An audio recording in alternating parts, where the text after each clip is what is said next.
every single time that one of Putin's red lines have been crossed, and many have been crossed. You know, sanctions were a red line. The UK and the US providing very crucial anti-tank missiles in the very early days were a red line. Certainly, battle tanks were a red line, and the Brits broke that. The Brits broke that with the supply of Challengers back at the beginning of last year. The very supply of long range artillery, again, the Brits broke that with the supply of Storm Shadow last summer. So every single time, the one thing, if Russia was invaded, this allows them to use nuclear weapons within their nuclear doctrine. Well, a month ago, Ukraine has very effectively invaded part of Russia and brought the war to Russia. I'm joined now by Cormac Smith, former special advisor to Ukraine's foreign minister. Hello, Cormac. Hello, how are you? I'm very well. Thanks so much for joining us tonight. We've had that very high-profile visit from the British Foreign Secretary David Lammy, along with the US Secretary of State Antony Blinken. Lots of warm words. What did you make of what they're saying? Do you think that the US will give the go-ahead to Ukraine to use those long-range missiles into Russia? Well, I'll start by saying I absolutely hope they do, and it is absolutely essential they do. But what I heard from both Secretary Blinken and from David Lammy today was really more of the same. It was very, very warm words, and it was very much as long as it takes. And, you know, we have been hearing as long as it takes for over 2.5 years from Western leaders. We are yet to hear a major leader say until Russia is defeated and until Ukraine wins. But, you know, it's getting to a critical phase at the moment. If I can just say one thing, could you imagine if at the start of the Second World War, Britain and Winston Churchill were told that they could not use American weapons which they were being provided under Lend-Lease on mainland Europe? They could only use them against German soldiers who landed on the British mainland. That is how ridiculous the ban on using the long-range artillery, the American ATACMS and the British Storm Shadow in particular is, while military bases are being used daily to launch murderous attacks with precision missiles on Ukrainian civilian targets. But clearly what the White House and President Biden are concerned about is escalation of the US being drawn closer towards direct confrontation with Russia. That seems to be what the big concern is, doesn't it? It is certainly their concern, but I would say, you know, every single time that one of Putin's red lines have been crossed, and many have been crossed, you know, sanctions were a red line. The UK and the US providing very crucial anti-tank missiles in the very early days were a red line. Certainly, battle tanks were a red line, and the Brits broke that. The Brits broke that with the supply of Challengers back at the beginning of last year. The very supply of long range artillery, again, the Brits broke that with the supply of Storm Shadow last summer.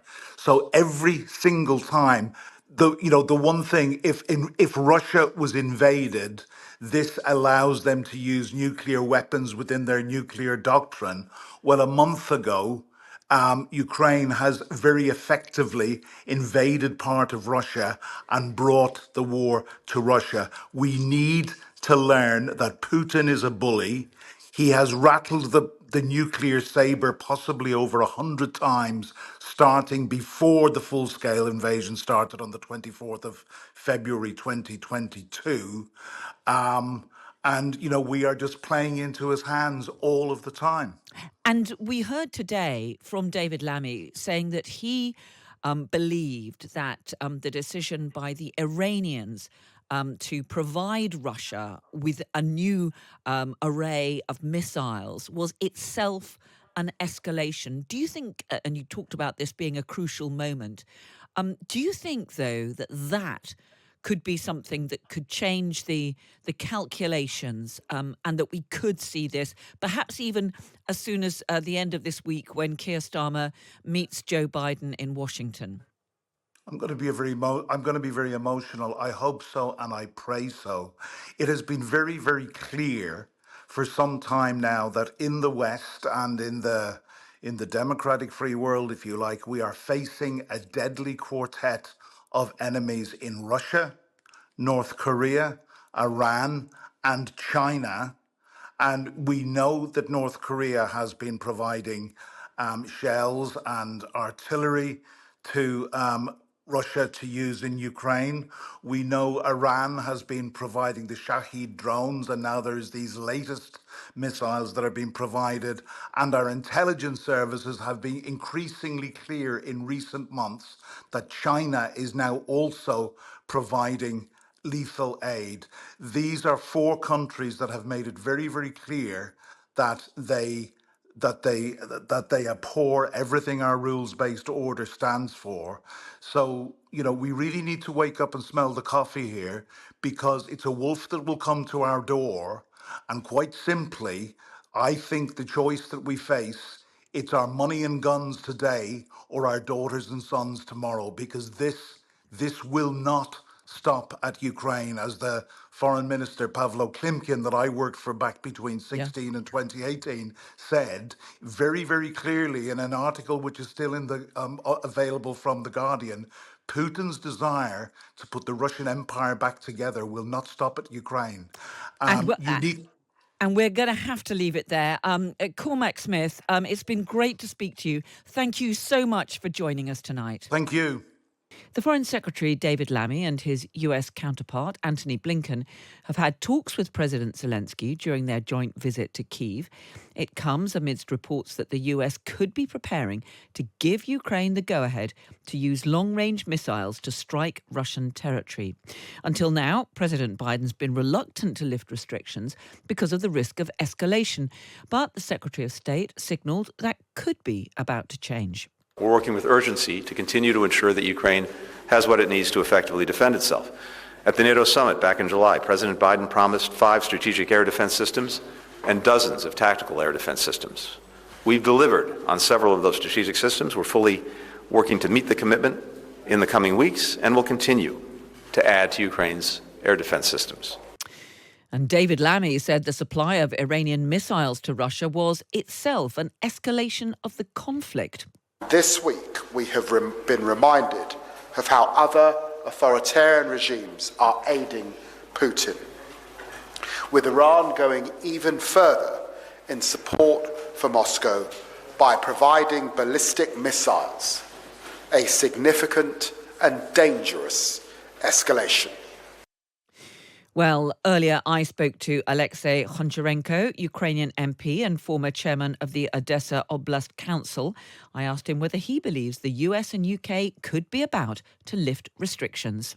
I hope very much that finally these restrictions will be lifted, because it's already ridiculous. I mean, Ukraine has this weapon, we want to use it and we can't. And Russia is attacking us throughout our whole territory, and we are like a boxer with one hand tied behind our back. So I hope very much that soon we will finally hear the news that the restrictions are lifted.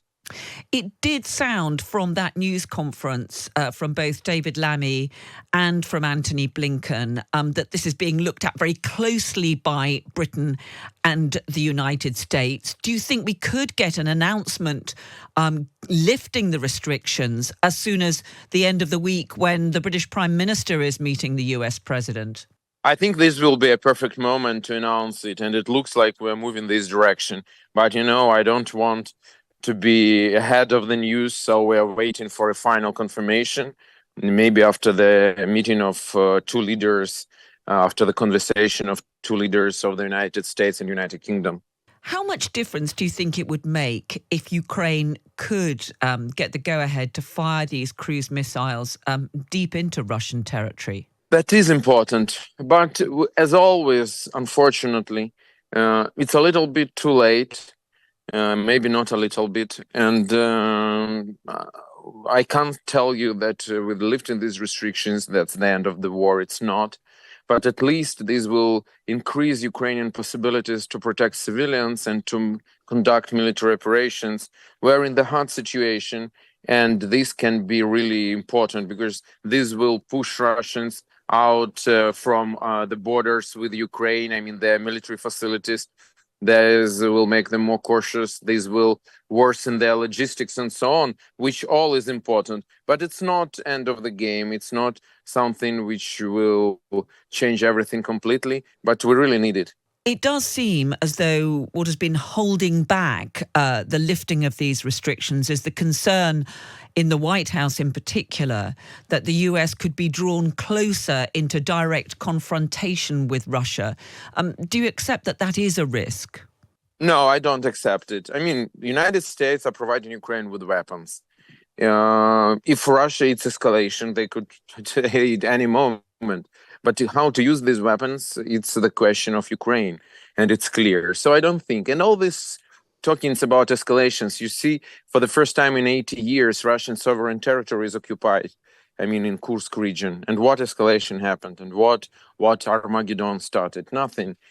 So I think it was a zero. I mean, it was an empty fear for all these years, and I'm really like, it's a pity that these restrictions were not lifted earlier. As you mentioned, we've seen Ukrainian forces seize control of a chunk of Russian territory along the border. We've also seen drone attacks deep into Russia, coming pretty close to the capital, Moscow.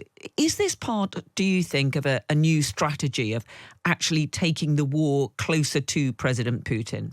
Definitely it is. And this is important, closer to Putin and closer to Russian people.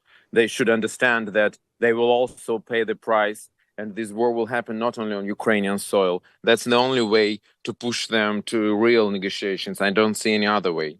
It does seem as though the United States in particular is very concerned that Iran is now about to supply Russia with more missiles, and that could strengthen Russian forces. Is that a real concern there in Ukraine?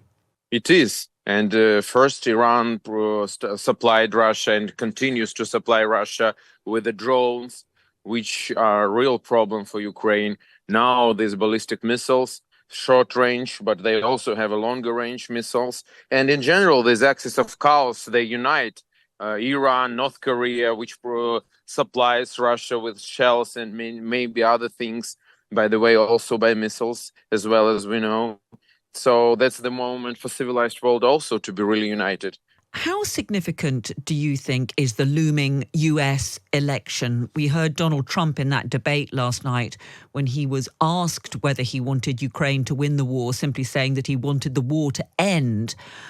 Do you think that there is a real concern there in Ukraine that if Donald Trump were to be returned to the White House, there could be quite a significant shift in US policy? There is concern, for sure. But it's something we can't influence on, and we shouldn't. That's the choice of American people. Also, what I noticed that the President Trump did not answer the questions, does he want Ukraine to win? At the same time, Kamala Harris did not answer the question, how different will be her policy if she will be elected from policy of President Biden. Because this is also the problem. We're very thankful to American people and to United States and to administration of the United States, but we are supported just in the volume to survive, but not in the volume to win. That's not also win strategy. So we are concerned, and we are waiting for the end of American elections to see what will happen after. We've got a new Prime Minister, relatively new, Sir Keir Starmer, here in the UK. Do you think he is doing enough to galvanise Western support for Ukraine? I can't make such estimations. I think it's too early because he's just started. We will see. But I hope that he will be strong in this direction, and especially it can be needed if there will be problems with American position after American elections. So in this case, so much could be dependent from him. And I hope that he will show this leadership as the United Kingdom showed it from the first days of Russian invasion. The one thing that former President Trump was talking about last night was negotiations to end the war. Do you think there's any realistic prospect of any kind of talks to try to resolve this war, to end the killing and the loss of life anytime soon? I think it's possible, but after American elections, Putin wants to speak with the United States, and for the moment he doesn't have with whom to speak. Well, that was Ukrainian MP Alexei Honcharenko speaking to me just a little earlier this evening.